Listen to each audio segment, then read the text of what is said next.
Legislators, as representatives of the people, should act independently to decide what is best for all Oregonians in response to the coronavirus pandemic.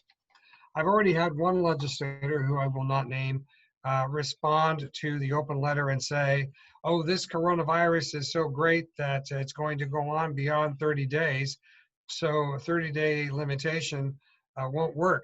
Well, the answer is, you're a representative of the people, and yes, you can meet every 29 days if necessary in order to review what is happening and to act independently and independently and intelligently on behalf of the people.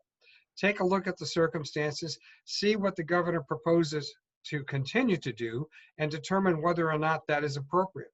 In essence, they ought to be rolling back into town. Now, historically, when there have been budget shortfalls, I remember one year when there were several special sessions because funds kept going down, and the legislature had to keep adjusting the budgets. They should not be so proud as to stay out of Salem, nor should they be afraid to come to Salem and act on behalf of the people. And if they're really having some issues with the pandemic and they need to meet electronically, well, they can make arrangements for that. Although I don't think that's necessary. I think that they can have appropriate social distancing. Having been on the floor of the House for 10 years and 5 terms, and on the floor of the Senate for a partial term, I know that there's enough space there. And if you don't have your one staff person sitting with you, then there is plenty of social distancing, and they can wear masks if they need to. But what they need to do more than anything else is not cover up their mouths in terms of speaking on behalf of the people. That's what I'm calling for here. And then I go into particular issues that come out of the executive orders issued by the governor. One of the most significant issues that seems to have been overlooked by all of my brethren at the bar, and I think the courts, is the governor's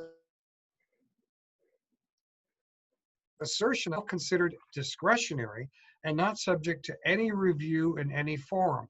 And I will read exactly what she says in Part 28 of Executive Order 20-27. Any decision made by the governor pursuant to this executive order is made at her sole discretion. This executive order is not intended to create and does not create any individual right, privilege, or benefit, whether substantive or procedural, enforceable at law or in equity, by any party against the state of Oregon, its agencies, departments, or any officers, employees, or agents thereof. Close quote. In other words, the governor is saying she is the ultimate ruler, and anything she does under her executive orders is discretionary.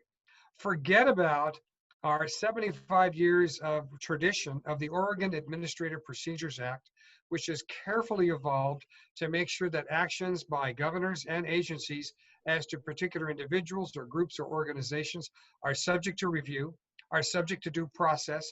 Under the kind of language the governor has just presented, she can do whatever she darn well pleases, and nobody gets to challenge it.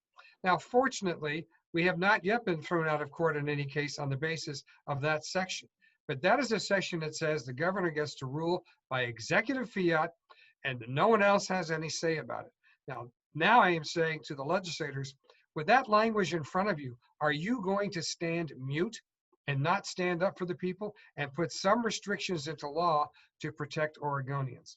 If I'm stating this strongly, I mean to, because we are looking at a situation where a pandemic has occasioned the maximum exercise of executive power beyond the range of what ought to be anticipated. And please understand that the governor is doing things that are not authorized by statutes, but she's not required to, she's going beyond the range of authority allowed by law.